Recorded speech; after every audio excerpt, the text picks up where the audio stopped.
mga kapengyo, pag-usapan naman natin ito ang nangyari dito sa farmers versus taga LTO na kung saan naghihiyaw na nga itong si tatay na sinasabi nga niya o pinapaliwanag niya dito sa mga taga LTO na isang araw siyang farmer, no, na kung saan nahulihan po si tatay ng isang kutsilyo sa kanyang motor. Kaso tama ba na halos kalad ka rin ng mga taga LTO etong si tatay at ambahan pa ng panaksak, no, na dala-dala nga neto ni tatay, na kung saan ikinainis po ito ng maraming netizen, ng maraming tao, ikinagalit po at tinatawag na nga po rin dito, no, si Senator Rapi Tulfo dahil sa ginawa ng mga taga LTO nito, which is talagang maling-mali po ito, no. Hindi ko po nilalahat ng mga taga LTO, may mga taga LTO pa rin pong matitino, pero ito pong mga taga LTO na to ewan ko nasaan ang kukote nito, no. Tara mga kapengyo, sabay-sabay natin panoorin dito nga sa clip ng video.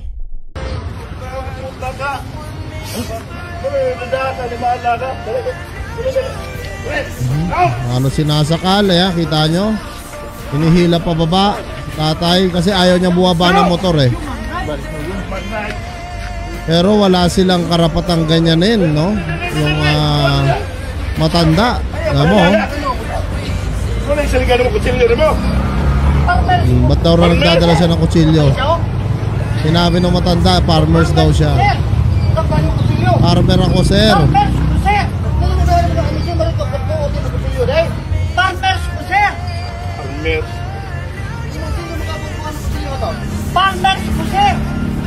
Kung mapapansin nyo mga kapengyo, nararapat po ba na ganyanin natin, no, ang isang senior citizen o ang isang matanda or kahit hindi matanda na isa pong may dalang kutsilyo sa kanyang compartment, hindi naman ata dala-dala sa katawan, no, or kung dala-dala man sa katawan, sinabi naman ni tatay na isa po siyang farmer, no, pwede naman natin sigurong kausapin, or kung talagang matigas ang ulo, pwede naman tayo tumawag ng pulis para damputin ito. Hindi nyo kailangan mga ladkad ng tao, lalong-lalo na pagka taga LTO o MMDA, hindi nyo po kailangan gawin yan. Tanging pulis lang po ang pwedeng pumersa ng ganyan. Tsaka nakakaawa si tatay, hindi na kayo naawa. Ang lalaki ng katawan nyo, ilan kayong tao doon. Tapos ginanon nyo po si tatay, di ba? Sobrang nakakaawa. Even doon na may violation si tatay sa pagdadala niya ng kutsilyo, alam naman natin bawal. Pero hindi naman po kailangan madaan sa ganyang Pwede naman siguro sa usapan na lang yan.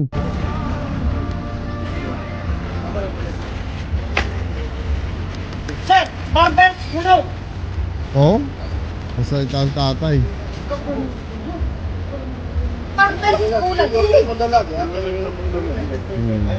Ayan halos sinaano nila tinutukuran ng tuhod yung likod. Farmer, sir. Ilang beses niya inulit na farmers nga raw siya. Farmer, sir. Babaliin pa yung kamay niya Farmer, sir. So pinapaliwanag na nga ni tatay dito na isang araw po siyang farmer. Bakit naman ganon, no, mga taga LTO? Ano ba yan? Sana po yung head ng LTO, no, makita po itong video na to at kay Senator Rapi Tulfo nananawagan ako, no, na talagang ma-actionan dapat ito. At itong ipapakita kong sunod, mas lalo pong malala ang eksena dito. Ayun yung kutsilyo hawak ng taga LTO, kitang-kita nyo mga kapengyo. Ayan binababa siya. Tignan nyo ginagawa ng mga taga LTO. Kitang-kita. Oy, aambahan pa. Sa palagay nyo ba tama yung ginagawa ng taga LTO ang mga hinayupak na ito? Mga kapengyo, manggigigil ka talaga. Ito po, ulitin ko, hindi ko po nilalahat ng mga taga LTO dahil meron pa rin pong mababait at nagtatrabaho ng patas sa LTO. Pero itong mga hinayupak na ito, no, nakita nyo naman kung gaano kalalaki ang tiyan. Pagtulungan ng isang matanda at aambahan pa ng saksak. Ano ka, kriminal? Diba? Bakit mo gaganyanin yung isang matanda? Hindi ka na naawa, Brad. Diba? Hindi ka na naawa. Hustisya po talaga ang kailangan ni tatay dito, mga kapengyo. Pwede talagang makasuhan ng mga taga LTO na pumersa dito sa matanda.